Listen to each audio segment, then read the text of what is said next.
Accounts के अंदर basic accounting term की सीरीज में सबसे पहले हम समझेंगे एसेट्स। एसेट्स क्या होते हैं? एसेट्स वो चीज़ होती हैं जो बिजनेस के पास हों और वो हमें फ्यूचर में क्या दें, बेनिफिट दें।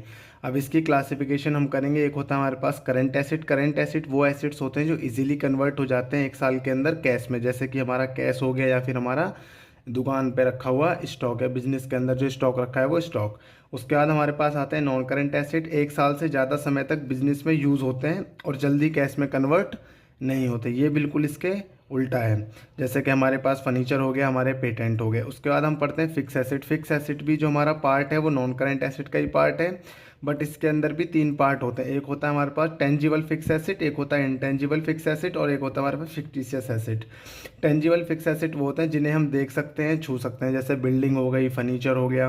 और इंटेंजिबल फिक्स एसेट वो होते हैं जिन्हें हम देख या छू नहीं सकते पर उसकी वैल्यू होती है, जैसे कि हमारी गुडविल, ट्रेडमार्क, पेटेंट। इन्हें हम छू नहीं सकते बट एक बिजनेस के अंदर इनकी वैल्यू होती है। उसके बाद आता है फिक्टिशियस एसेट, जो रियल में एसेट नहीं होते, don't have physical existence, but वो शो होते हैं हमारे बैलेंस शीट में, जैसे कि हमारे प्रिलिमिनरी एक्सपेंसेस या फिर हमारा डिस्काउंट ऑन डेटर।